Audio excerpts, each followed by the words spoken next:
પરત ખેંચવાના નિર્ણય બાદ અન્ય સમાજો મેદાને આવ્યા।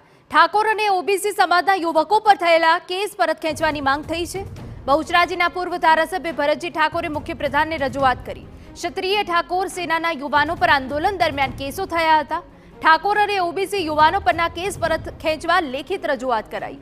પૂર્વ ધારાસભ્યે માંગ કરી છે કે પાટીદાર સમાજના યુવાનોના કેસ પાછા ખેંચ્યા, તેમ ઠાકોર સમાજ ઓબીસી સમાજના યુવાનો પર થયેલા કેસ પરત ખેંચો।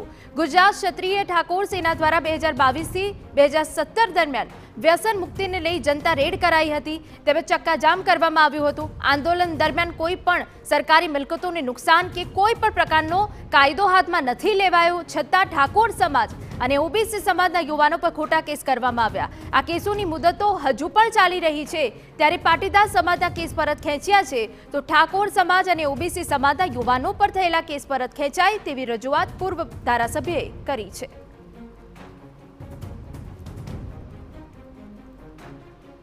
સેનાના અને ઓબીસી સમાજના યુવાનો ઉપર ઘણા બધા કેસ થયા છે, તો માનનીય મુખ્યમંત્રીશ્રીને પણ આજે લેખિતમાં રજૂઆત કરી છે કે પાટીદાર સમાજના યુવાનો દ્વારા યુવાનો ઉપર થયેલા કેસ સરકાર જો પાછા ખેંચતા હોય તો અમારા ઓબીસી સમાજ અને ક્ષત્રિય ઠાકોર સમાજના યુવાનો ઉપર જે પણ ખોટા કેસો થયા છે અને અમારા ક્ષત્રિય ઠાકોર સમાજના યુવાને કોઈ સરકારી પ્રોપર્ટી કે મિલકતને કોઈ નુકસાન પણ નથી કર્યું અને કોઈ સરકારી અધિકારીને કોઈ કાયદાનું કોઈ કાયદો પણ હાથમાં નથી લીધો, ત્યારે માનનીય મુખ્યમંત્રીશ્રીને આજે વિનંતી સાથે પત્ર લખ્યો છે કે અમારા યુવાનો ઉપર જે પણ ખોટા કેસો થયા છે એ પણ પાછા ખેંચો એવી વિનંતી પણ કરી છે।